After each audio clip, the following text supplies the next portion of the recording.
엄청난 자비로 저희들을 이끌어 주시고 따뜻한 사랑으로 품어주시는 하나님 아버지, 오늘 저희들 행복한 교회, 화목한 교회 올라와서 주님 말씀을 이 시간 듣습니다. 영적으로 엄청나게 성장하는 한 시간 되게 하여 주시옵소서. 예수님의 이름으로 기도하고 아멘.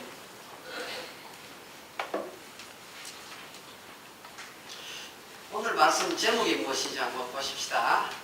설교 제목이 무엇이죠? 아브라함의 가신들을 우리 창세기 14장 15절에 나오는 그 내용을 중심으로 오늘 말씀을 생각해 보겠습니다. 창세기 14장은 13절이 꽤 유명한 구절이에요. 왜냐하면 아브라함이 히브리 사람이다 라는 증거가 나오는 구절이기 때문입니다. 성경에 히브리라는 말이 여기에 제일 처음에 나와요. 아브라함이 히브리 사람이구나.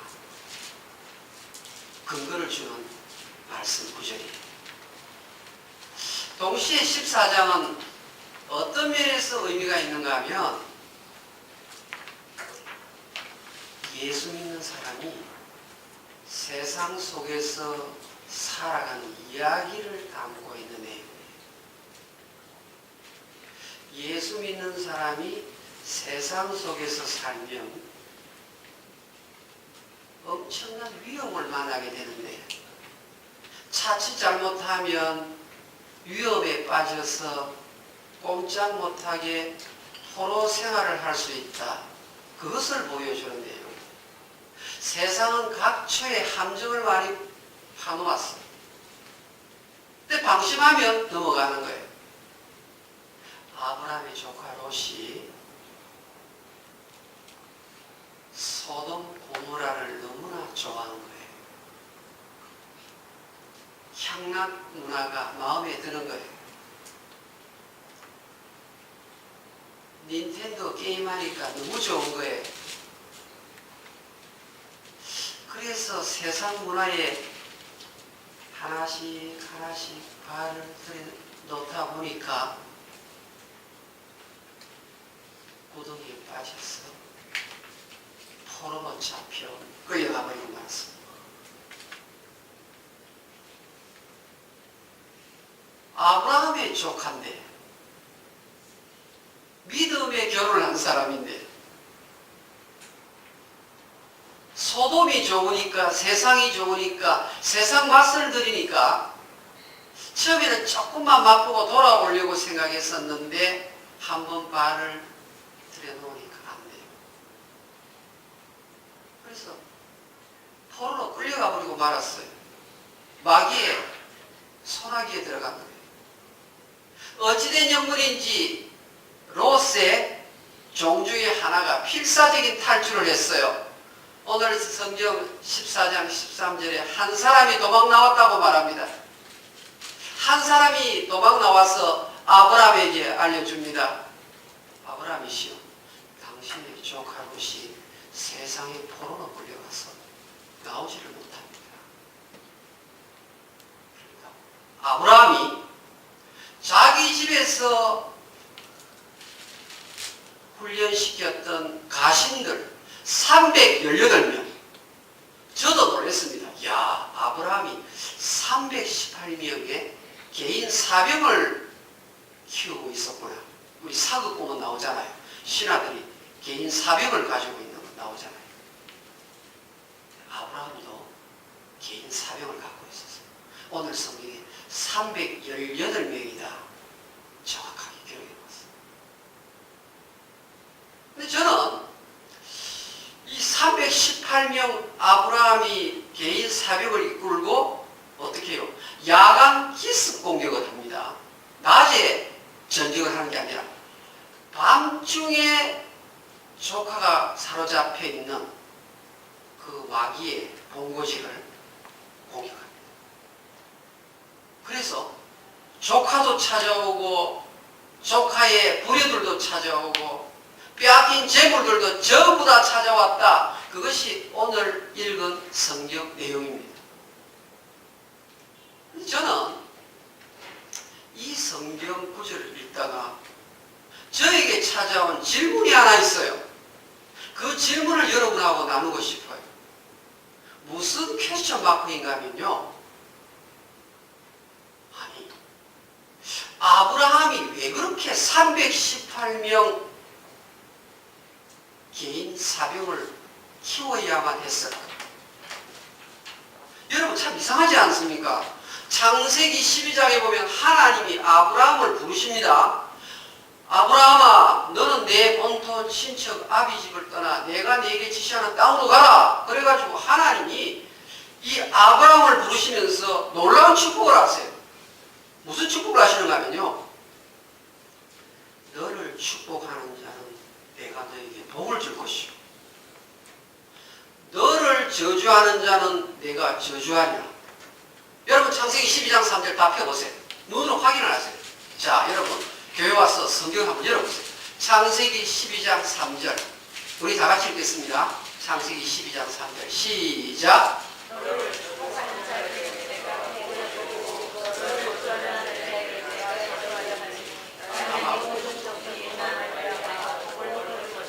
아마 오늘 또 모처럼 쉬는 날이라고 주일날이라고 또 이렇게 아침 안 드시고 오신 모양이에요. 목소리가 너무 힘이 없어요. 다른 때는 좀 목소리를 살살 내시다가도 말씀을 읽을 때는 또렷하게 목에 힘주고 읽으셔야 됩니다. 12장 3절 다시 읽겠습니다. 시작. 너를 축복하는 자에게는 내가 복을 내리고 너를 저주하는 자에게는 내가 저주하리니 땅의 모든 족속이 너로 말하여 복을 얻을 것이라. 아멘. 여러분 보세요. 하나님이 지금 아브라함을 부르신 다음에 만약 너를 해꾸지하는 자 있으면 내가 가만두지 아니하겠다. 그 말 아닙니까? 만약 너를 맞서는 자가 있으면 내가 일어나서 너를 도울 것이다. 아브라함아, 너는 철저하게 나의 보호막 속에 있는 자다. 여러분, 간접적으로 하나님 앞에 이 보호의 축복의 말씀을 들은 것이 아니라 아브라함이 직접 들었습니다. 그런데 왜 318명 군사를 양성하는가 하는 것입니다. 하나님이 철저하게 아무도 너를 맞서는 자가 없게 할 것이다. 내가 너를 지켜준다. 보호한다. 이렇게 약속을 받았으면 318명 군사 양육할 필요가 없잖아요. 어떤 상황 속에 있다 할지라도 하나님의 약속은 100% 효과가 있기 때문에 반드시 이기는 거예요. 어떤 문제 속에서도 아브라함은 보호를 받는 거예요. 그런데 우리가 아브라함을 보고 믿음의 조상이라고 말하지 않습니까? 아니, 하나님의 약속을 믿는 이 아브라함, 하나님이 보이시다. 그러면 아브라함이 사병을 318명, 그렇게 많은 군사를 집에서 키울 필요가 없잖아요. 그런데 오늘 성경은 아브라함이, 보세요. 이 성경 원래의 글자를 보시면 20년 이상을 훈련시킨 군사들이에요. 한번 증거를 내가 제시해 볼게요. 성경 한번 보십시오. 14절 보세요. 아브라함이 그의 조카가 사로잡 잡혔음을 듣고 집에서 길리고 훈련된 자. 요 길리고라는 뜻이 태어나서부터 지금까지 훈련시킨 사람, 이런 말입니다. 길리고 밑에다가 날 때부터 적어놓으세요. 보세요. 하나님의 약속의 말씀을 들었던 이 아브라함이, 하나님이 너 손대는 자 내가 혼내주겠다, 혼대를 보여주겠다. 그러면 아브라함이 418명 군사 키울 필요 없잖아요. 동사람 사방을 어디를 가더라도 이길 자인데 하나님이 안전을 보장해 주셨는데 뿐만 아니라 아브라함의 별명이 화평의 사람이에요. 화평의 사람. 여러분 다른 때는 버텨내지만 형제간에 걸리면 화평이 잘 안 돼요.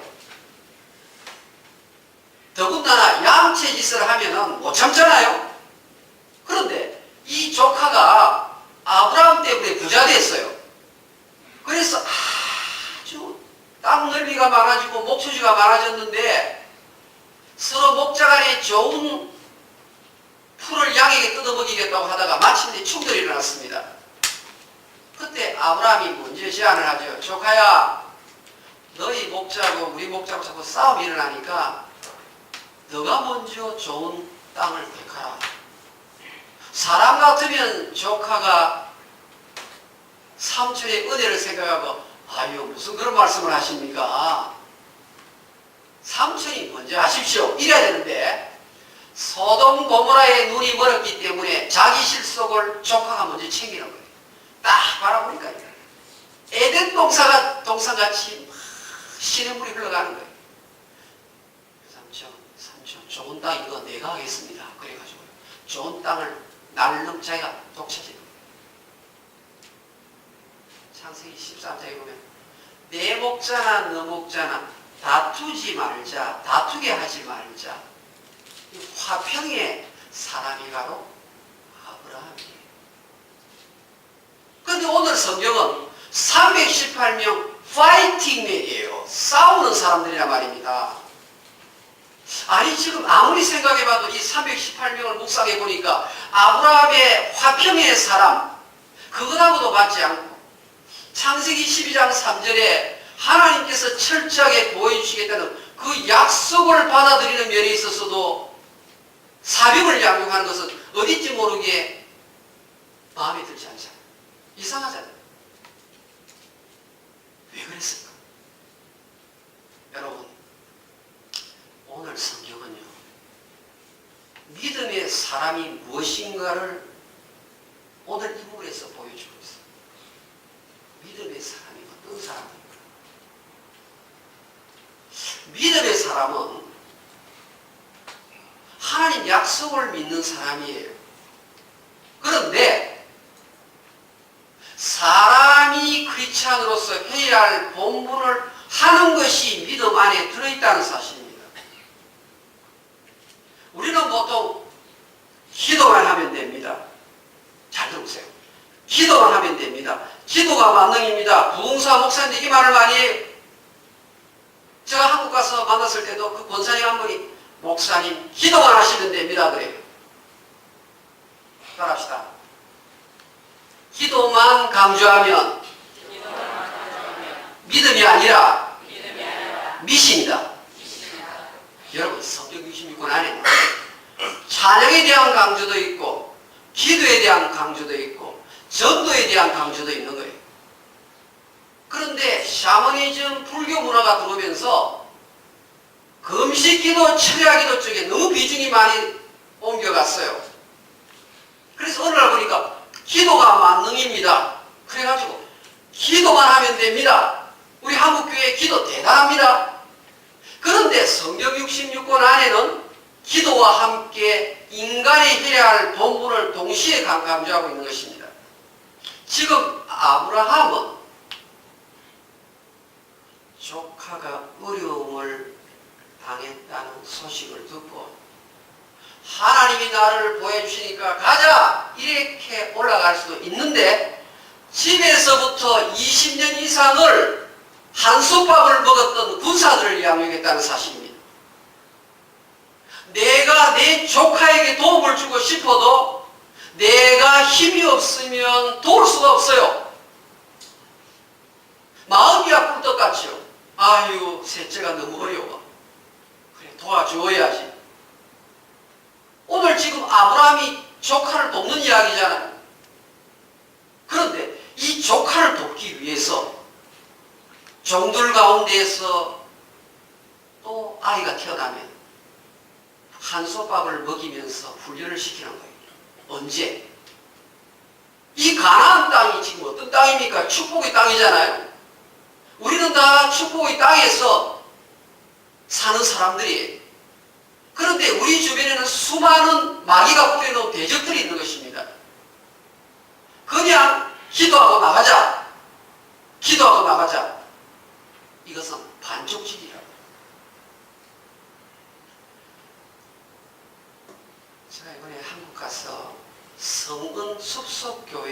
설교를 했습니다. 그런데 이름이 특이하죠. 성은 숲속교회. 이 목사님이 박사학위 논문을 쓰는데 자기 교회를 가지고 박사학위 논문을 쓰기 때문에 현장 관찰이 필요했어요. 과연 이 저분은 이 말이 맞는지 확인하고 싶었어요. 보세요.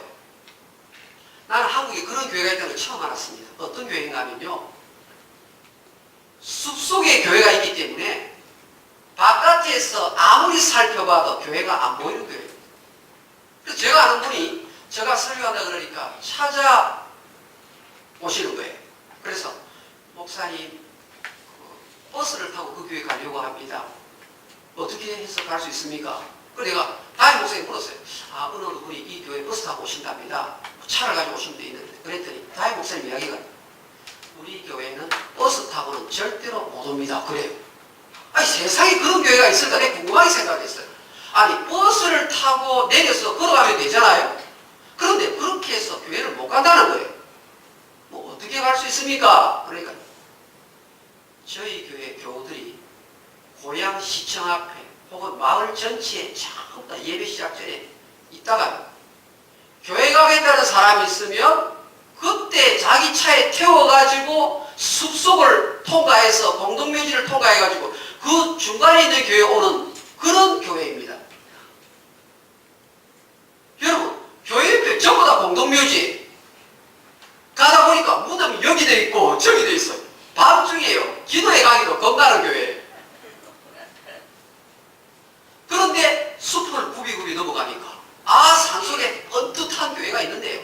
이야, 교회 너무 멋있어요. 그런데 어떻게 이 교회가 이렇게 부흥성장합니까? 그랬더니요, 성경에 전도하라고 말씀해 놓지 않았습니까? 전도하면 된다고 말해놓지 않았습니까? 그래서 낮에 교인들이 기도하고 이 교회에서 기도하고 그 다음 나가서 전도하는 거예요. 그런데 그 숲속교회 밑에요 또 교회들이 여러 개 있어요. 그런데 뭐랄까 하면요, 눈앞에 교회 간판이 있어서 사람들이 스스로 전도 안 해도 걸어올 수 있는 교회는 10년간 성장이 안 되고 제자리였어요. 이 교회는요, 숲속에 있으니까 절대로 혼자서 올 수는 없고 교인들이 나가서 열심히 전하고 또 전하니까 10배 성장을 하였습니다. 할렐루야. 네. 주여 이 교회에 부흥을 주옵소서. 10몇 개 교회가 다 기도를 해요. 그런데 구체적으로 시청에 돌아다니면서 바깥에서 교회가 안 보이니까 여러분 보세요. 절대적으로 교회 혼자서 올 수 없으니까 전도하면 이 교회는 문 닫는 교회란 말이에요. 절대로 교회 올 수 없어요. 보이지도 않는데. 그리고 누가 걸어서 공동묘지까지 오겠습니까? 우리 한국 공동묘지 무섭게 생겼어요. 미국처럼 공원처럼 된 게 아니고 중간중간에 막 성묘도 제대로 안 해가지고 이렇게 엉망된 무덤들이 곳곳에 있어요. 길을 가다 보면 옆에 전부 무덤인데 그걸 헤치고 가야 되는데 아이고 한번 오다가 다시는 안 가지 이래 될 거 아닙니까? 그런데 기도하고 성경대로 움직이는 거예요. 오늘 성경 318명은 Contemporary English 버전에 보니까요, Fighting Men이에요. 무슨 말입니까? 싸우는 사람들이란 말이에요. 이 세상 속에 흑암의 세력과 전투하는 사람을 318명 철저하게 20년 이상을 훈련시키다. 아브라함이 조카를 돕고 싶은데 실력이 없으면 힘이 없으면 도와주지를 못해요. 평상시에 신앙관리를 아주 잘했다는 말입니다. 여러분, 하나님 풍요를 주옵소서. 하나님 풍요를 주옵소서. 하나님은요, 풍요 주옵소서 기도 엄청나게 하고 나가는 사람에게 김집사야 씨앗을 뿌렸느냐 물어보는 거예요. 씨앗은 안 뿌리고 교회 가서 풍요를 주옵소서 100번 1000번 해도 안 되는 거예요. 여름철에 땀을 흘리고 김을 베어라. 이것이 하나님 말씀이에요.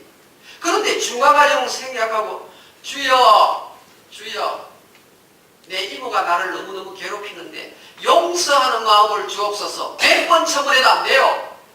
분명히 기도하고 용서하는 마음을 주옵소서 기도했으면 내가 내 발로 걸어가서 먼저 화해의 손을 내밀어야 하는 것입니다. 주여, 화목의 영을 주옵소서. 화목의 영을 주옵소서. 그것은 하나도 틀린 게 없어요.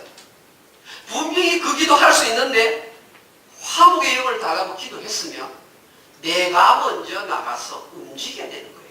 파이팅 퍼슨이 돼야 돼요. 내가 찾아가서 이모님 혹시 나 때문에 뭐 섭섭한 게 있습니까? 왜 요즘 나를 이렇게 대하십니까? 내가 좀 너무너무 완고한 것 같습니다. 이모님 보세요. 내가 좀 잘못했습니다. 먼저 손 내밀면 되는 건데 분명히 신앙생활하면서 교회에서는 기도 열심히 하는데 액션입니다. 318명의 사병을 양육하는 그 과정을 건너뛰고 있기 때문에 여전히 관계가 멀어요. 제가 이번에 제 동생을 만났는데 제 동생 교회 몇 기 동창 모임을 가졌다 그래요. 동생이니까 저한테 이야기를 해요. 그런데 제가 알지만 제 한 2년 후배인데요. 교회생활 할 때부터 이 두 친구가 항상 서로 잘난 친구예요. 그래가지고 늘 의견 대립하는 거예요. 한 해는 이 친구 회장되고 한 해는 저 친구 회장되고 똑똑해요. 그런데 결혼을 하고 결혼하고 부인 없고 동문에 만났는데요. 아직도 서로요. 한 사람은 동쪽 보고 한 사람은 서쪽 보는 거예요. 교회에 지금 피택장로 된 사람들인데요. 동문에 모여가지고 부인까지도 닮았다고 해요. 남편이 이쪽 보니까 또 부인도 이쪽 보고 있는 거예요. 그래서 형님, 형님들이 얼마나 아직도 안 푼다면서요.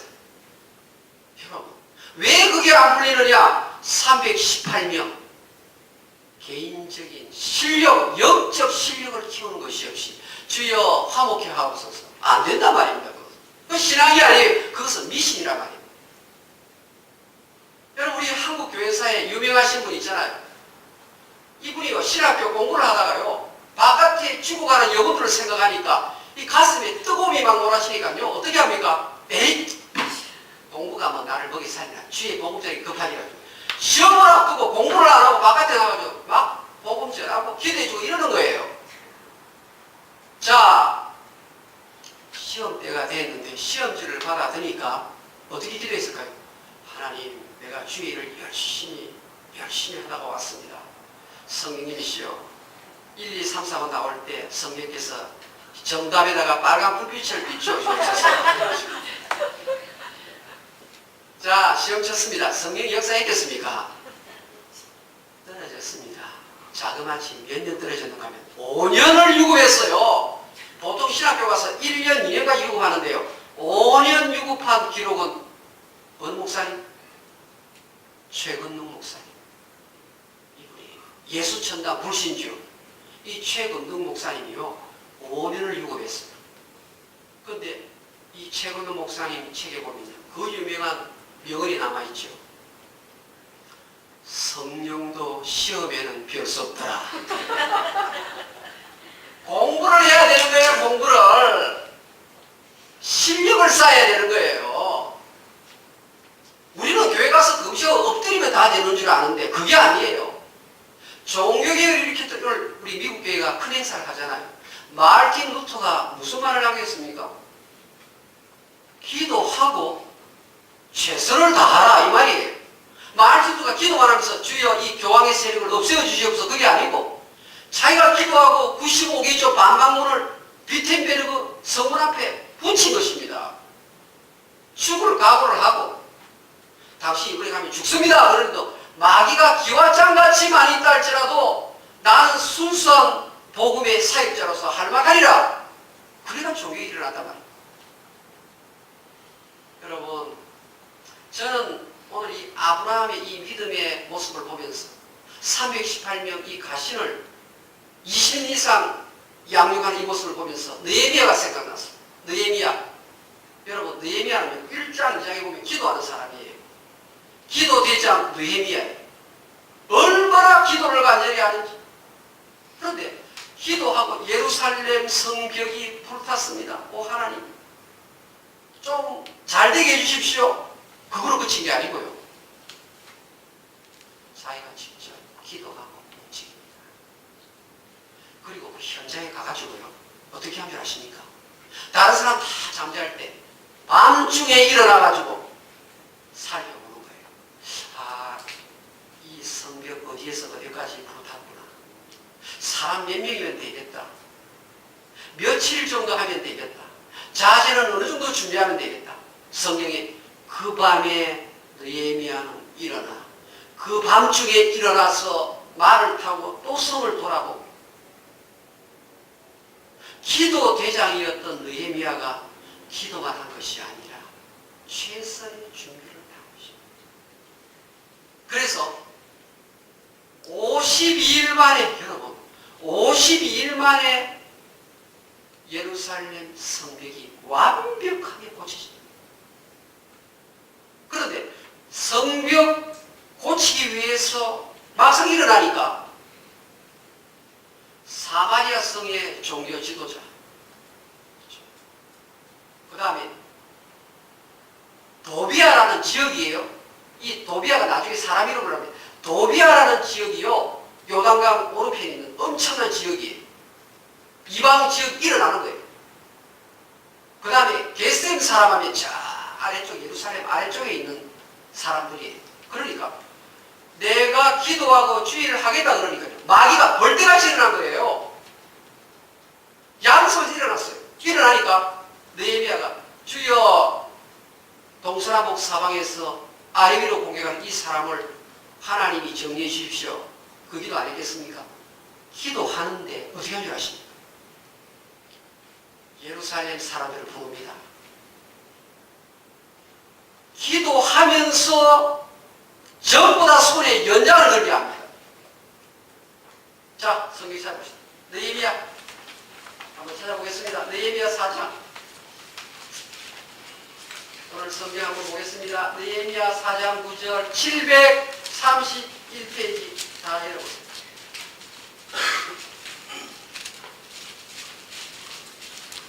느헤미야 4장 9절 어떻게 합니까? 같이 읽겠습니다. 시작. 우리가 우리 하나님께 기도하며 그들로 말미암아 파수꾼을 두어 주야로 방미하는데, 기도하면서 보초를 세워가지고 적의 동태를 살핍니다. 그 다음 14절 한번 볼까요? 14절 시작. 내가 돌아본 후에 일어나서 귀족들과 민장들과 남은 백성에게 말하기를, 너희는 그들을 두려워하지 말고 지극히 크시고 두려우신 주를 기억하고 너희 형제와 자녀와 아내와 집을 위하여 싸우라 하였느니라.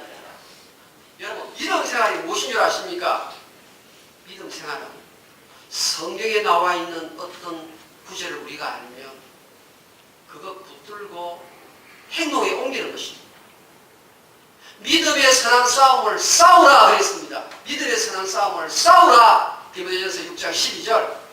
많은 사람들이 싸우지 않고 신앙 이야기하면서 그냥 이래 있는 거예요. 발걸음을 옮길 때 하나님의 역사가 나타나는 줄 믿습니다. 발걸음을 옮길 때 하나님의 보호하시는 축복의 손길이 있는 줄 믿습니다. 아브라함이 318명 20년 이상을 한솥밥 먹었던 사람을 데리고 올라가니까 하나님께서 승리를 주신 것입니다. 그런데 보세요. 만약에 저와 여러분이 지금 오늘 아브라함 집 앞을 지나간다고 생각을 해보십시오. 여기 아브라함 집이에요. 우리 오늘 코로나 갈무리 성도들이 아브라함 집 앞을 지나갑니다. 무슨 소리 들릴까요? 무슨 소리 들릴까요? 밥 먹는 소리요. 맞습니다. 창과 창이 부딪히는 소리. 활을 쏘아서 관역에 쿵 하면서 활이 관역에 명중하는 소리. 나무 목금을 가지고 서로 부딪히는 소리. 이 소리가 아브라함의 집에서, 믿음의 조상의 집에서 들렸다는 사실입니다. 오늘 하나님께서 우리 코로나 갈무리의 성도들의 삶 둘러보실 때 여러분의 생활 속에 아브라함 집에서 들렸던 훈련 소리가 울려 퍼지기를 주의 이름으로 축원합니다. 그럴 때 반드시 아브라함이 받았던 그 엄청난 축복 여러분도 받게 될 줄 믿습니다. 기도하십시다. 여러분, 실력이 있어야 조카를 도울 수 있는 거예요. 날마다 평상시에 훈련을 해야 합니다. 이것이 신앙인 겁니다. 전도를 하니까 그 교회가 자리를 잡고 부흥한 것입니다. 여러분, 잘못하면 미신신앙을 가질 수 있습니다. 학생은 공부를 열심히 해야 되는 거예요. 기도하고 일하고, 기도하고 최선을 다하고, 기도하고 칼들이 부딪히는 소리, 창들이 부딪히는 소리가 내 삶 속에서 나와야 하는 것입니다. 그래서 한 1분 동안 다시 한번 묵상합시다. 과연 내가 움직이고 있는지. 믿음의 사는 싸움을 싸워야 합니다. 20년 이상을 준비했어요. 아브라함이